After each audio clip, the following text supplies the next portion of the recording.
This offseason is going to be a lot about Cody Bellinger, and if the Cubs are able to pay the price tag from Scott Boras to get him. But what if they don't? Where do they go next? Could it be Juan Soto? Could they make a trade with the Padres to get the young star? Well, we think that is a possibility, and we're going to talk about it here on the Cubs Baseball channel. But before we do, a couple of things we want to talk about. First off, we're looking for some superstar talent, and that's you guys. Make sure that you are part of our channel. Subscribe to the channel, like and subscribe. Give us a thumbs up if you like our videos. And don't forget, we're brought to you by the Southern League AA Cubs champion Tennessee Smokies and their merchandise store right now rolling with championship gear. And I know that you Cubs fans like to look fresh in your Cubs gear. Well, the Smokies gear is right up your alley.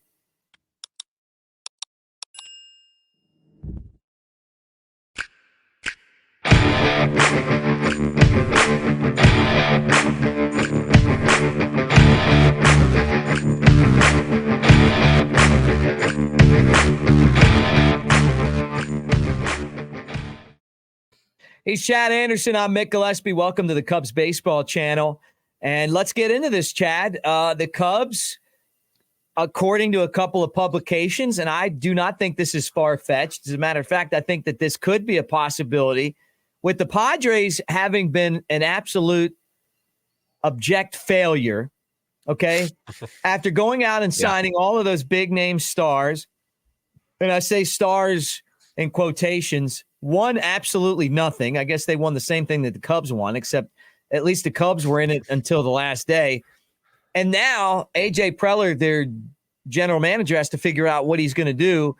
One of those possibilities would be them trading Juan Soto, who is a young budding star. They gave up King's ransom to the Nationals to get him, but he's a free agent at the end of the year. Could the Cubs be a player? I think yes.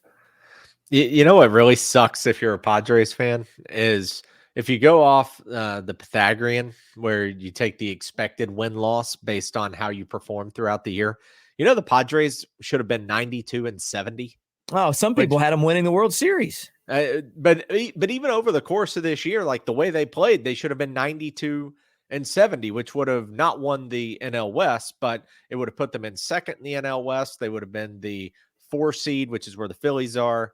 For the wild card. So it's amazing. Look at all the talent that they had too. I mean, just the pitching, the bats, the lineup, the defense, man, they had it all. And to be at this point in this stage where they're now really talking about trying to trim that payroll down to, I think they said 200 million is what they're looking for. Yeah. I mean, I get it. Hey, if you're the Padres, and the way this season went and kind of the taste that it left in your mouth. So you look at Juan Soto's contract, you've only got 1 more year left on that deal. And then he's going to be an unrestricted free agent. He's also arbitration eligible. I mean, I just look at Juan Soto and honest to God, they're doing what I wish the Cubs had done in July and in June with Drew Smyly, Marcus Stroman, and Cody Bellinger, because the Padres are reassessing and they're going, you know what? We took our shot. We shot our shot. And at 2 a.m., even the ugly girl turned you down.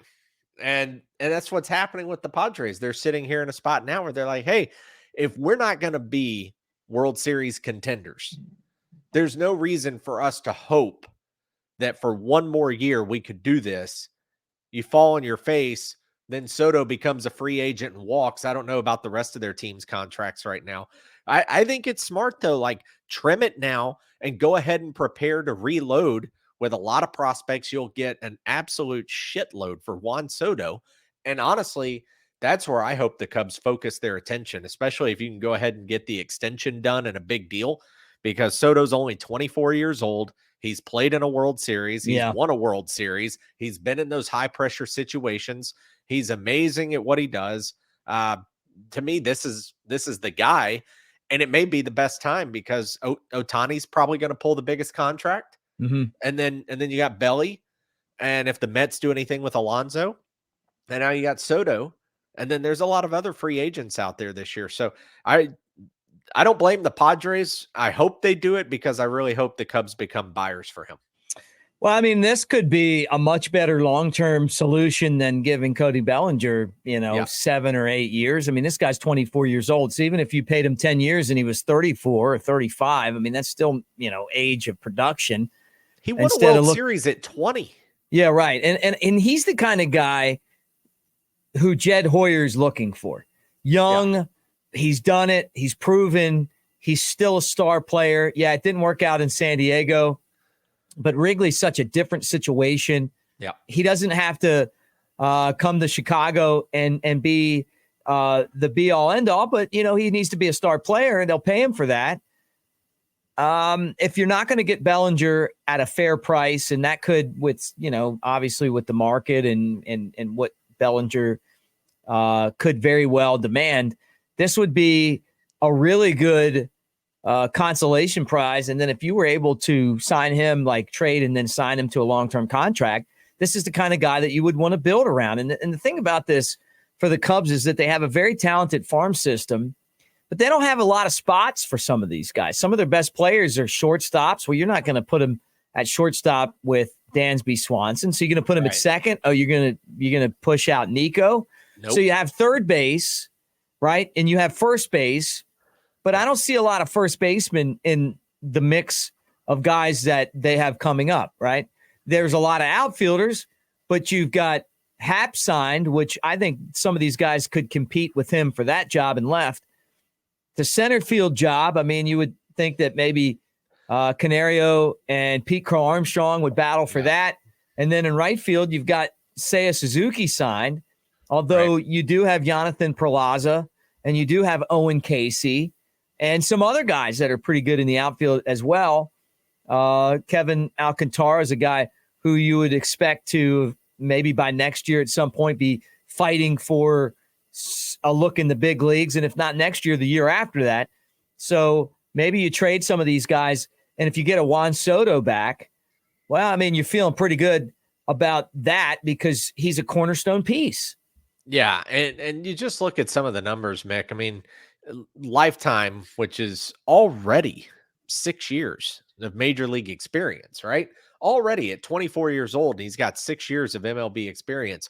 He's got a 421 on base career percentage. He's led the league in walks in 3 of his 6 seasons already. His 2020 campaign, even though it was COVID, was just through the roof insane. He was on base almost half the time. He was a 490 on base guy. He's durable. He's durable. He played in all 162 games this year for the San Diego Padres. Right. So 24 years old, 6 years of experience, putting up these kinds of numbers, put him in a ballpark like Wrigley Field, and only good things happen. This is like the biggest, I would think, spending target that the Cubs could go out and grab. I mean, this one's insane if the Padres are willing to do it. We did this little exercise with Cody Bellinger, talking about the website Spot Track that would tell you market value for major league players. So for Juan Soto, Mick, this is what Spot Track says. What would you be willing to give Juan Soto? Years in total. Man, maybe as much as 10 for me. I mean, just at his age, and I'm guessing he's going to go 10-350. So you say 10-350. This calculated market value is actually 12 years at 33 per year, which is 396. So call it 400. Even more. Yeah. So 12 for 400 is what it could bring. There's even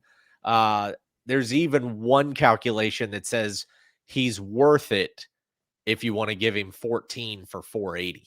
Wow. Well, I don't like those, man. I don't like 14. I really don't like 12. I like 10. But you got to remember when Pujols 10's even too high for me, but I mean, that's what they're going to want, though, But historically, when people have gotten 10, they've gotten it at the age of 27 to 30. Yeah, so right. You knew by the time 37 to 40 rolled around, 10 years when you're 24, that's okay to be. Big contract, though, man. It is a big contract. It is a big contract. You're tied down for a while. I think when you compare it to Cody Bellinger, though, he doesn't have the question marks. I mean, as much as we love Cody, and he was fantastic this year, he did have back-to-back seasons where he wasn't very good. Yeah. And obviously why the Dodgers didn't want him back. Now he's going to be comeback player of the year. He deserves it. But there are some question marks. All Juan Soto's done has just been a star every year. Yeah, he's fantastic. You can't pick a category really and be upset with him. Yeah. I mean, the strikeout total this year, if you want to get nitpicky, was his second highest to 2019. He missed that by 3. Right. So struck out more this year than he has in his career, other than in 19, with a difference of only 3, like I said. Everything else, find a spot where you don't like the guy. He hits homers. Okay, he doesn't steal enough bases. Like, is that it? Like, right. That's really all you could say is something like that. Because you're probably looking at an Acuna, for somebody that might be better. But my God, every category you just fall in love with. Well, the GM of the team, or whatever his title is, could be president, but the guy that makes the call, AJ Preller, is a person who is in a spot right now where he's got to do something about this payroll. And this guy being a free agent, he said that, he's definitely listening. So we'll see if that's a possibility for the Cubs as things progress in the offseason. And this will all start really kicking up after the World Series. So a lot of fun looking at this and seeing what the Cubs will do before next season and before the 2024 edition of the Cubs. But I'll tell you what, Juan Soto in a Cubs uniform would be beautiful. The Cubs also, they need a face.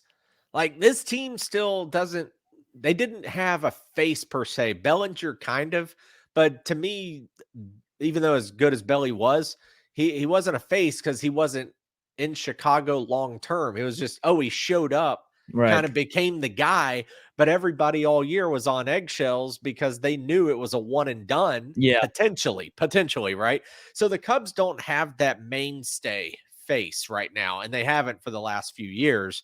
So this could be a guy. This is a guy to build around too. All right. He's Chad Anderson. I'm Mick Gillispie. Make sure that you guys join us here on the Cubs Baseball channel. We'll talk to you tomorrow. Go Cubs.